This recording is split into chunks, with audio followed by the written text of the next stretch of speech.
में बड़ी बैठक होने वाली है। गृह मंत्री अमित शाह, जेपी नड्डा बैठक लेंगे। कहा जा रहा है कि इस बैठक में मुख्यमंत्री योगी आदित्यनाथ भी शामिल होंगे। वहीं दोनों डिप्टी सीएम भी इस बैठक में शामिल होंगे। केशव प्रसाद मौर्य और ब्रजेश पाठक दोनों डिप्टी सीएम को भी इस बैठक में बुलाया गया है और यूपी बीजेपी अध्यक्ष भूपेंद्र चौधरी भी इस बैठक में शामिल होंगे।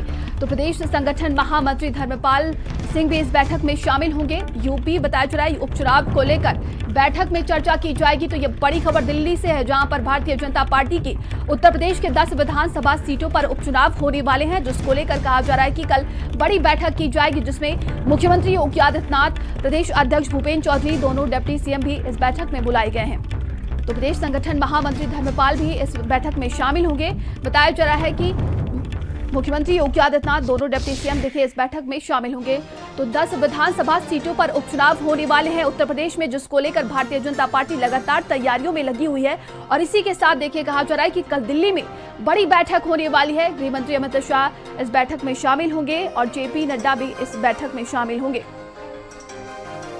तो यूपी उपचुनाव को लेकर मंथन किया जाएगा। मुख्यमंत्री योगी आदित्यनाथ इस बैठक में शामिल होंगे, दोनों डिप्टी सीएम भी इसमें मौजूद रहेंगे।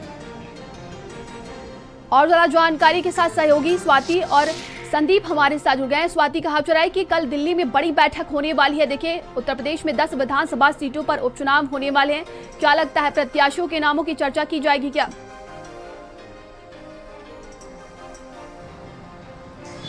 देखिए, इस वक्त भारतीय जनता पार्टी का फोकस उत्तर प्रदेश में होने वाले 10 सीटों पर है, क्योंकि बीजेपी को 10 सीटों पर जीत हासिल करना है। और इसकी वजह लोकसभा चुनाव के नतीजे हैं, जिस तरह से पार्टी को नुकसान हुआ।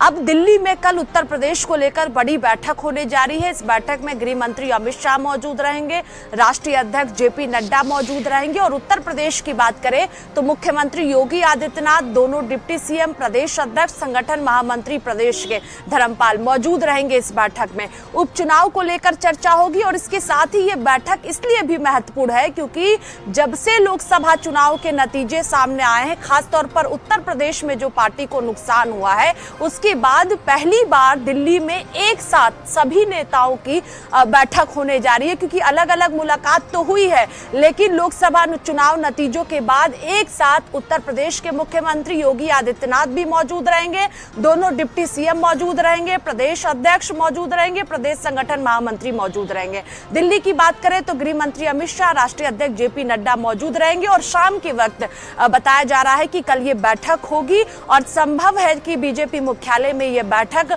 होने जा रही है। तो लोकसभा चुनाव में पार्टी को नुकसान क्यों हुआ, इसको लेकर भी मंथन किया जाएगा, चर्चा होगी। और इन 10 सीटों पर किस तरह से जीत हासिल हो, कोई नुकसान पार्टी को ना हो, क्योंकि एक मैसेज भी उपचुनाव के जरिए भारतीय जनता पार्टी को देना है कि जो वोटर उनके है, वो वोटर अभी भी उनके पास है। क्योंकि लोकसभा चुनाव में हम सब ने देखा था कि किस तरह से भारतीय जनता पार्टी को नुकसान हुआ था।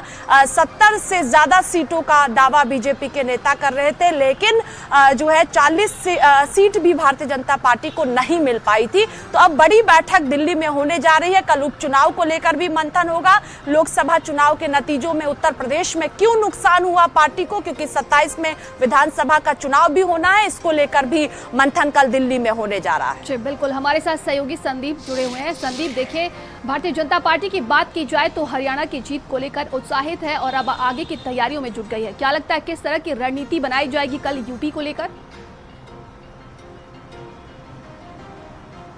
देखिए, समाजवादी पार्टी ने उपचुनाव की 6 सीटों पर प्रत्याशियों को घोषित कर दिया और अब भारतीय जनता पार्टी भी देखिए जल्द से जल्द अपने जो प्रत्याशी हैं उनके नामों का ऐलान करना चाहती है।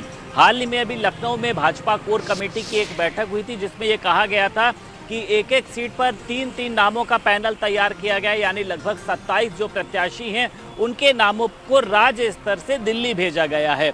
अब देखिए, इसमें कोई दो राय नहीं है कि कल की जो बैठक है उसमें उन्हीं सभी नाम जो भेजे गए हैं उनके प्रत्याशियों पर अंतिम मोहर लगेगी। क्योंकि देखिए, ये अंतिम मोहर कौन लगाएगा? बीजेपी के राष्ट्रीय अध्यक्ष जेपी नड्डा, गृह मंत्री अमित शाह। और ये पूछा जाएगा कि क्या ये जिताऊ और लोकप्रिय प्रत्याशी हैं। और इसी के साथ साथ देखिए, चुनौती भी बहुत बड़ी है भारतीय जनता पार्टी के सामने, क्योंकि लोकसभा चुनाव का परिणाम सभी ने देखा था और इस बार जो 10 उपचुनाव की सीटें हैं, मुख्यमंत्री योगी आदित्यनाथ ने ये कमान संभाली थी। हर एक एक सीट की जिम्मेदारी, पहले एक मंत्री को 2 सीट की जिम्मेदारी दी गई थी, फिर उसके बाद एक एक सीट की जिम्मेदारी दी गई और हर एक सीट पर मुख्यमंत्री योगी आदित्यनाथ ने पहुंच पर करोड़ों रुपए की परियोजनाएं वहां पर दी। सीसामऊ सीट जो इरफान सोलंकी थी, करहल की बात कर ले, तमाम सीटों पर मुख्यमंत्री योगी आदित्यनाथ खुद वहां पर पहुंचे और उन्होंने ये भी कहा, जो सीसामऊ की सीट थी, कि वहां पर जो लाल इमली कारखाना है उसको भी जल्द से जल्द खोला जाएगा, जिससे हजारों लोगों को रोजगार का मौका मिलेगा। कल मुख्यमंत्री योगी आदित्यनाथ समेत भाजपा प्रदेश अध्यक्ष भूपेंद्र चौधरी, प्रदेश संगठन महामंत्री धर्मपाल सिंह भी मौजूद रहेंगे। यानी सभी की मौजूदगी में इस लिस्ट को फाइनल किया जाएगा, क्योंकि देखिए अब समय बहुत ज़्यादा बचा नहीं है। कैबिनेट मंत्री जयवीर सिंह से मेरी बात हुई थी, उन्होंने कहा था कि अब कभी भी चुनाव आयोग जो है वो आचार संहिता लगा सकता है। यानी भारतीय जनता पार्टी 10 विधानसभा उपचुनाव को लेकर अब एकदम अंतिम मोड़ पर है। अब बस नामों का ऐलान होना बाकी है और मुझे इसमें कहने में कोई गुरेज नहीं है कि कल की बैठक के बाद अगर देखा जाए तो सोमवार में नामों का ऐलान हो जाएगा, क्योंकि अब उनको भी अपनी एक समय चाहिए। ये देखा जाता है प्रत्याशियों को समय नहीं मिलता और उसी के साथ साथ ये भी चर्चा चल रही है कि प्रत्याशियों के नामों का जो ऐलान है वो पुराने प्रत्याशियों को भी देखिए मौका दिया जा सकता है। एसपी सिंह बघेल की बेटी को मौका दिया जा सकता है। चर्चा ये चल रही है कि करहल से स्वामी प्रसाद मौर्य की बेटी संघमित्रा मौर्य को मौका दिया जा सकता है। सीसामऊ से भी प्रतिभा पटेल के हस्बैंड का नाम चल रहा है। वहाँ पे भी कई जो ऐसे नाम हैं जो जुड़े रहे हैं, जिनका, क्योंकि देखिए इस बार भारतीय जनता पार्टी कोई रिस्क लेना नहीं चाहती है।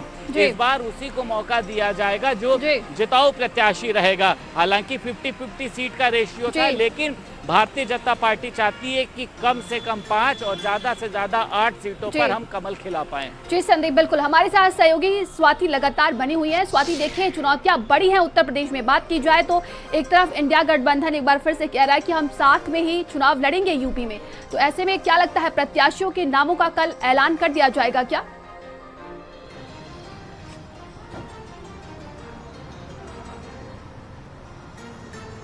देखिए नंदिनी, चर्चा होगी बैठक में उत्तर प्रदेश उपचुनाव को लेकर किन प्रत्याशियों को मैदान में उतारा जाए जिससे भारतीय जनता पार्टी को उपचुनाव में जीत हासिल हो, इसको लेकर मंथन होगा। लेकिन अगर हम उम्मीदवारों की सूची की बात करते हैं तो कल जारी नहीं किया जा सकता है। कल के बाद, क्योंकि देर शाम ये बैठक दिल्ली में होगी, उसके बाद कहा जा सकता है कि प्रत्याशियों की सूची सामने आ जाए, क्योंकि यूपी में बैठक हो चुकी है। अब दिल्ली में जो है वो सूची को फाइनल किया जाएगा। तो कल की बैठक के बाद सूची कभी भी सामने आ सकती है। प्रत्याशियों को लेकर भी चर्चा होगी। लेकिन सबसे ज्यादा महत्वपूर्ण है कि जब से लोकसभा चुनाव के नतीजे आए उसके बाद से सभी नेताओं की बैठक एक साथ दिल्ली में नहीं हुई है। इस लिहाज से भी ये बैठक महत्वपूर्ण हो जाती है। और बीजेपी का शुरू से फोकस उत्तर प्रदेश रहा है, क्योंकि 80 लोकसभा सीटें हैं, 27 में विधानसभा का चुनाव होना है। पार्टी कोई नुकसान नहीं चाहती है कि यूपी से कोई नुकसान बीजेपी को हो।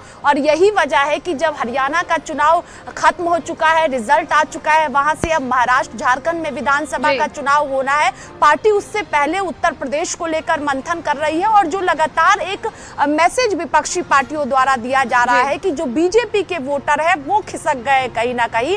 और यही वजह है कि बीजेपी उपचुनाव में 10 सीटों पर जीत हासिल करके एक मैसेज देना चाहती है कि जो उनके कोर वोटर है, जो उनके वोटर यूपी में है, वो कहीं नहीं गए हैं, भारतीय जनता पार्टी के पास है। क्योंकि आपने देखा है कि कई बार विपक्षी पार्टियों ने ये कहा है और बीजेपी लगातार इस बात को दोहरा रही है कि यूपी उपचुनाव में 10 सीटों पर जीत हासिल करेंगे। अब कल की बैठक देखना होगा कि उसके बाद क्या प्रतिक्रिया आती है। लेकिन महत्वपूर्ण बैठक कल दिल्ली में उत्तर प्रदेश को लेकर होने जा रही है। तमाम जानकारी के लिए आप दोनों का बहुत बहुत धन्यवाद है।